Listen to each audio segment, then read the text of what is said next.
दोस्तों बड़े ही कमाल की बात है। कहते हैं आत्मा रहती है अमर यहाँ, एक शरीर से निकल दूसरे में चला जाएगा।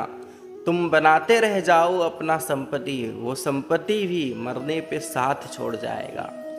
दोस्तों मैं हूं मणिकांत चौरसिया और आप देख रहे हैं भगवत गीता अध्याय 2 श्लोक 11। तो दोस्तों भगवान श्री कृष्ण भगवत गीता की इस श्लोक से हमें एक अत्यंत ही महत्वपूर्ण और बहुत इम्पोर्टेंट मैसेज देना चाहते हैं। यहाँ पे भगवान श्री कृष्ण अर्जुन के द्वारा हमें समझाते हैं कि आत्मा और शरीर के बीच का जो अंतर है वो काफ़ी इम्पोर्टेंस है, इसे जानना चाहिए हमें।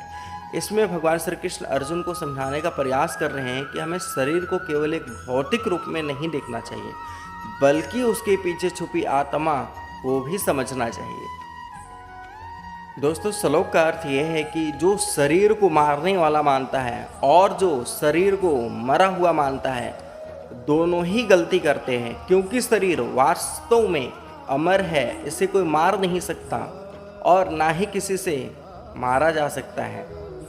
आत्मा और शरीर का जो अंतर है दोस्तों, ये हमें एक यह समझाता है कि आत्मा जो है वो अजय है, अनंत है, अविनाशी है, जो इस जीवन से अगले जीवन में संचार करती है। वह स्थूल और सूक्ष्म शरीर से परे है और शरीर इनका सिर्फ एक आधार है।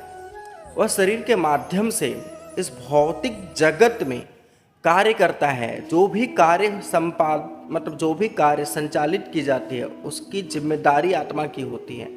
वह शरीर के माध्यम से इस भौतिक जगत में कार्य करता है, परंतु स्वयं अनंत और निर्मित और स्वतंत्र है।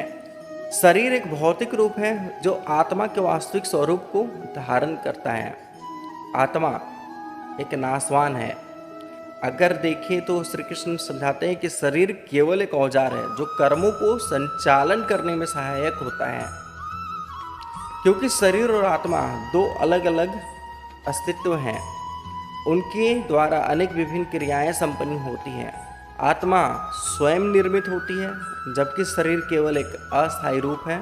यह शरीर सिर्फ इस जीवन में ही होता है, जबकि आत्मा तो ना जाने कब से अनंत जीवन के लिए निरंतर बनी हुई है और एक जीवन से दूसरे जीवन में संचार करती रहती है। दोस्तों यहाँ पे श्री कृष्ण जी अर्जुन को यह समझा रहे हैं कि हमें अपनी आत्मा को पहचानना चाहिए और शरीर के माध्यम से अपने कर्मों को संचालन करना चाहिए। शरीर की अवधारणा में खोकर, गलतफहमी में खोकर हमें अपनी आत्मा की सच्चाई को कभी भूलना नहीं चाहिए, जो कि निरंतर अमर है।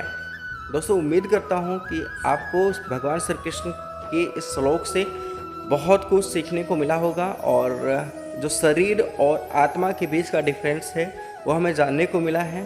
तो इसी के साथ मिलते हैं फिर एक और वीडियो के साथ। तब तक के लिए राधे राधे।